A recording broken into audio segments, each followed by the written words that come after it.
morning. My name is Kevin. I'm Tarra's youngest brother. Energy cannot be created or destroyed. It can only be changed from one form to another. Albert Einstein. This is probably one of the few times that the scientific community and the spiritual community can agree upon something. And Tarra's energy was unique, to say the least. She'd walk into a room and instantly became the center of attention. Not because she wanted it, not because she was vain. She did love it, but it was because she was spreading God's love, light, as she spent a lifetime bringing and finding answers, bringing peace and joy, and helping so many other people around the world gain closure. So how did this quiet, shy sister, she was, come to be? When she was younger, she was pretty quiet. Growing up in New York City, we moved from Manhattan to Queens, and I was about 3 years at the time, so Tarra, teenager, 14 maybe. The house we moved into was a 2-story duplex, and it was old, very old, like 1800s old.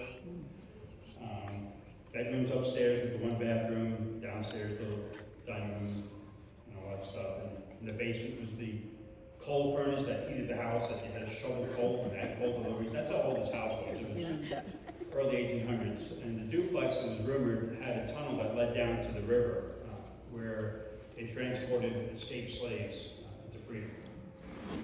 So when I'm talking about an old house, it was old. I'm sure it had a lot of history.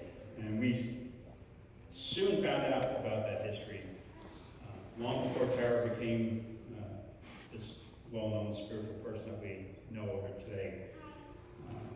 It didn't take long until she started getting uncomfortable in this house. And after asking around and questions why, it turns out the house was haunted. A woman named Agnes passed away in one of the upstairs bedrooms. It took a couple of years for that to figure it out, and then Tarra found out that she was sleeping in the bedroom that Agnes died in, and she wasn't very comfortable going up there at night. And of course, the bathroom being upstairs, and she had to go to the bathroom at night, and she was still awake. She would bribe one of us 3 brothers to come sit on the stairs upstairs while she goes to the bathroom. The money was good. Until one time we started seeing a doorknob turning, and my brother Jerry and I just bolted down the stairs. They could hear her screaming, "Don't leave me! Don't leave me!" This house was your typical things. A window would be closed, we found open. Not the reverse, but a closed window open. Doors opening, closing, lights going on and off. Yeah, maybe some old electrical stuff in the house, but still. This is one of the things, and then so when my oldest sister Mary moved out of the house, it wasn't 10 hours, 12 hours later, she had her bedroom moved into the other bedroom to get out of Agnes's room. However, years later we found out, no, you're in the wrong room. She died in the other room and you were sleeping. Hard to believe that Tarra would be afraid of ghosts, right? But I think that experience kind of gave her a sense that there was something bigger than us. Mind you, we were Irish Catholics. All went to Catholic school. Tarra included. So, when she was 17, somehow she managed to talk my parents into sending her to Ireland. She knew she had a lot of cousins there, that's where my dad was from. And so she got to go to Ireland, and of course all my Irish families are from Cork. What's over at Cork? The Blarney Castle. Of course they took her over there to the Blarney Castle to kiss the Blarney Stone. And when she came back, you could not get her to shut up. Non-stop, yak, yak, yak, yak. Unbelievable. It definitely changed her, that trip. And I don't know what it is that she found from it, but she was you couldn't quiet her down anymore.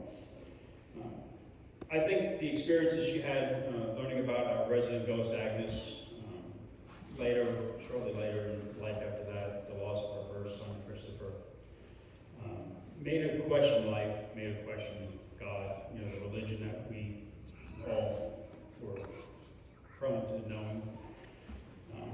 But it was the sudden loss of our father-in-law, Marcel, in the late 70s, I believe, could be 1980, that sent her on a spiritual path, seeking answers. And Marcel was a person that she loved more than my own father. Definitely a father figure to her.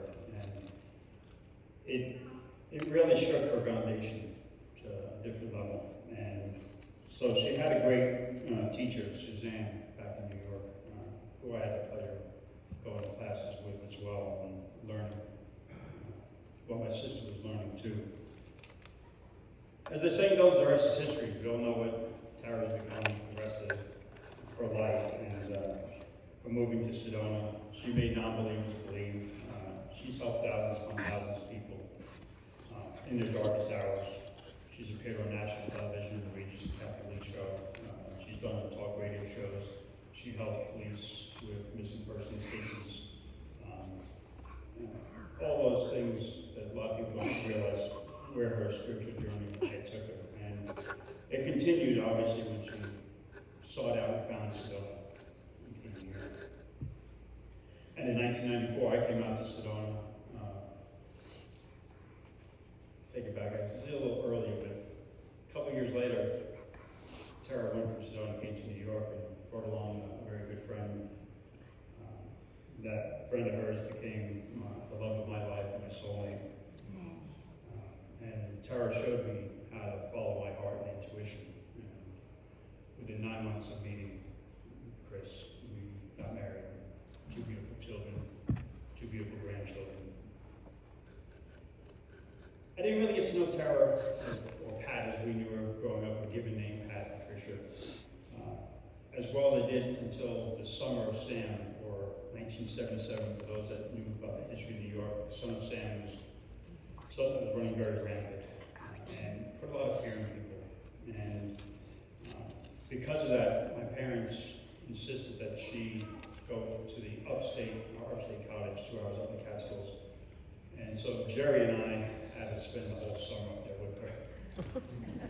Because at the time, she had just gone through a divorce from her first husband, Lance, and had Justin with her, the 1-year-old. And so we were there to help her with the baby duties, changing diapers, and all the stuff that teenagers want to be doing. And we weren't getting paid for it either this time.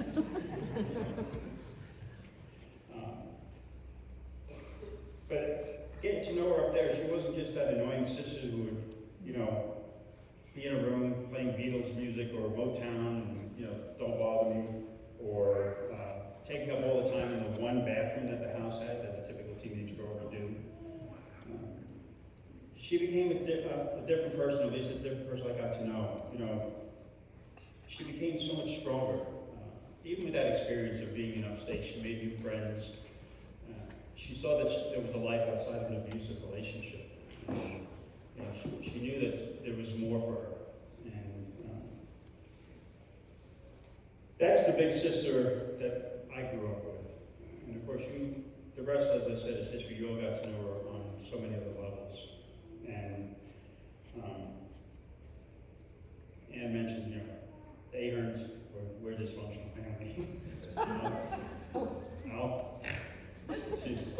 Tarra said it many times, she knows. She would say Yeah, that's probably even better. So, despite our differences, even through adult years, we stayed close because we all had this bond of love. And, we had each other in the family.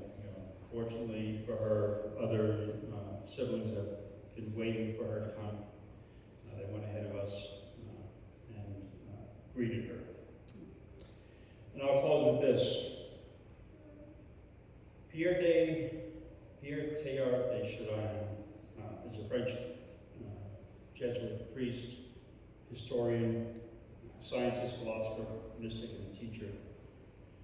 Once said, "We are not human beings having a human experience. We are spiritual beings having a human experience."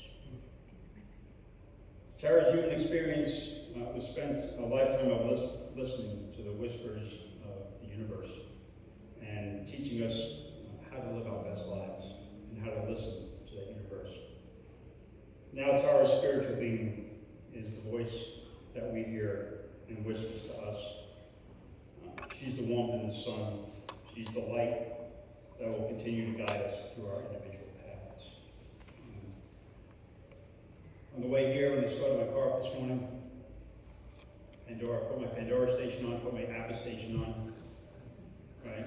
70 days, guy.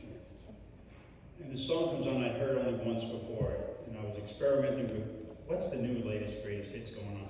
You know, man, what crap music is today, right? Yeah. So, but this one song came on, and this morning it came on, first song up, and it's called Ordinary by Alex Warren. And I looked at the screen because it had a nice melody at the start. It was peaceful. I'm like, that's not an Abba song. And so I look at it, and there's the title, and underneath this, from the album, You've Got This, Kid. Oh. So, there was my sign for today. And I know Robbie said it, but on behalf of the Walter and the Hearn family, so we thank you for taking the time to come celebrate her life. We know that she's always going to be with us. And she's taught us enough to live with those signs. Doesn't come any louder than that.